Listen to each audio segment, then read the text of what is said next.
Hey there, pirates. Welcome aboard the Anime No Mi channel. Garp is going to be rescued by Luffy, and that's incredible because he's going to teach Luffy how to use true haki and the real Conqueror's strike. Guys, today's video is one of those that makes your heart do a triple backflip. What if Garp, the marine hero everyone thinks got turned into minced meat in Hachinosu, is actually alive, a prisoner of Blackbeard, and Luffy's next arc is literally invading Teach's island to rescue his grandfather, and still getting that old school training beat down, the kind of punches that split mountains and learning the rawest haki that exists? Yeah, the student becoming the master of his own master. Grab a tissue because this possibility is more alive than ever. I hope for your support to help our crew win, and to do so, you just need to click the thumbs up button, leave a like, and subscribe to the channel. By doing this, you will win an incredible devil fruit, so just comment which fruit you want. First solid fact, Garp didn't die. The latest chapter showed him lying on the ground, bleeding, laughing with a broken tooth after blowing a hole in Kuzan's head and facing half of Blackbeard's crew alone. Oda cut the scene before giving any confirmation. In One Piece, when the author cuts away like that,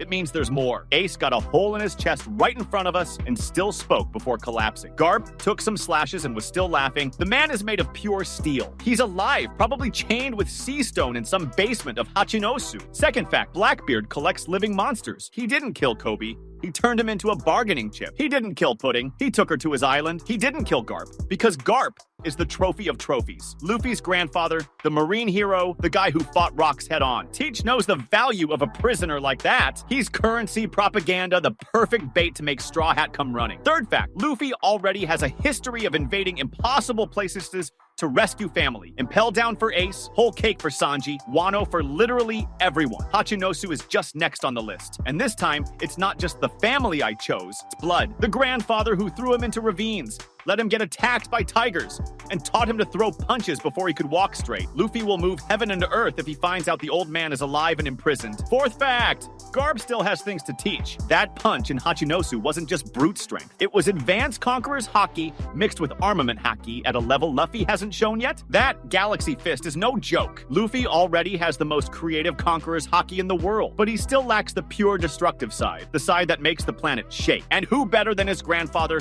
to beat that knowledge into his skull? Literally. Fifth fact, the timing is perfect. Luffy just left Egghead with Gear 5th mastered, but he's still far from being the strongest. He knows it. Teach is collecting fruits and hostages. Shanks is being mysterious. The government is hunting. Elbaf is next, and Hachinosu is naturally on the route after the giants.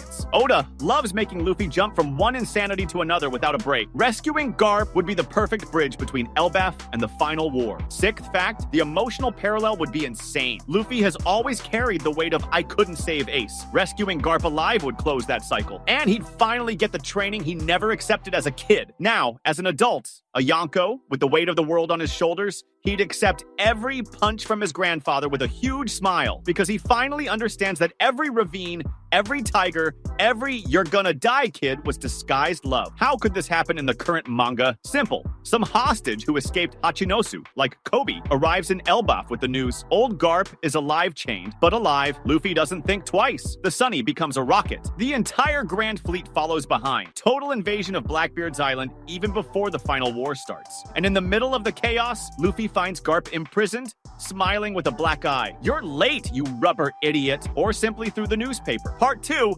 4,000 exact words, only what matters. The rescue happens. The Sunny enters Hachinosu on fire. The Grand Fleet blocks the sea. Zoro slices ships like paper. Sanji kicks commanders off the island. Jinbei sinks half the port. In the middle of the chaos, Luffy clears a path down to the deepest basement and finds Garp chained by sea stone, his beard covered in dried blood, but still laughing like he's on vacation. You took your time, you idiot rubber kid. And then comes the moment the entire manga has been waiting for since chapter 1. The real training, face to face, between the grandson who became a Yonko and the grandfather who was the only Marine who could walk side by side with Gol D. Roger. Why is this massive? Because Garp isn't just strong. Garp is the last living being who fought alongside and against the Pirate King on equal footing. He knows Roger's haki inside and out, not the version told in Legends, the version he felt in his skin when the two of them cracked islands just by glaring at each other. And now that knowledge is right in front of Luffy with no filter, no manual, no deadline. First day of training. Inside the cell itself,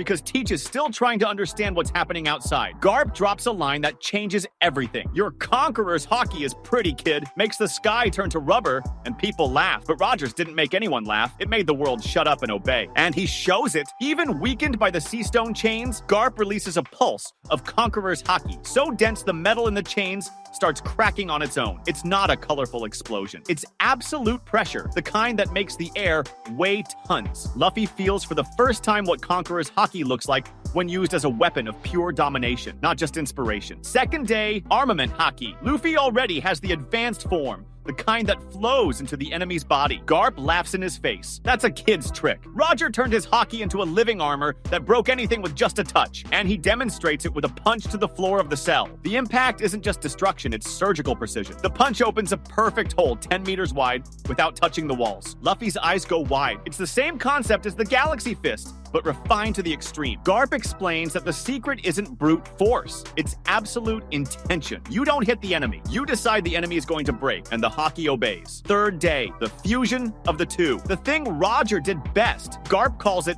the haki of final will. It's when conquerors and armament fuse into a single strike that ignores defense, ignores Logia, ignores everything. The famous divine departure Roger used against Odin wasn't a sword technique, it was pure haki. Garp throws a punch into the air without touching anything, and Luffy feels his chest cave in as if struck by an invisible hammer. The old man says, when you punch like that, no Gear 5th is gonna hold you back. It's gonna be will against will, and yours is still laughing too much. The training isn't just technique, it's philosophy. Garp forces Luffy to remember every person who died believing in his dream. Ace, Pedro, the Drum Kingdom, every name adds weight to the punch. Luffy's haki starts to change. The white of Gear 5th is still there, but now it carries a black glow around the edges. The smile doesn't disappear, but it gains a weight it never had. On the last day, with Teach almost breaking down the door trying to stop the chaos, Garp grips his grandson's shoulder and says the line that closes the cycle. Roger died laughing because he knew someone would finish the job. I stayed alive until today to make sure that someone was you. Now go out there and show the world that the D-Blood doesn't play around. The chains explode. The old man and the grandson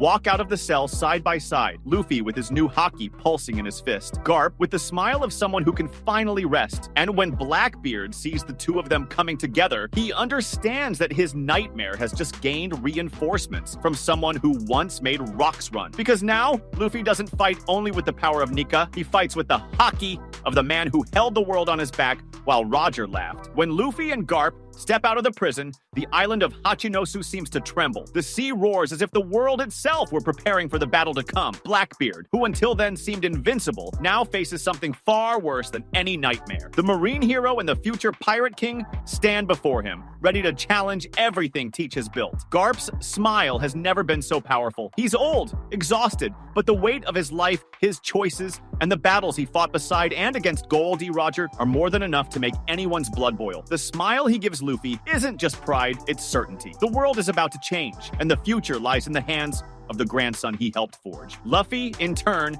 feels every heartbeat like thunder, the new haki pulsing through his veins. He is closer than ever to becoming the man he always dreamed of, but now, carrying the weight of the entire legacy of the D, with the burden of the deaths that followed him, he is ready. That was today's content. We hope you liked it and want to share your opinion on the subject. Don't forget to share the video, give it a thumbs up, and I'll see you in the next video. Take care and stay amazing.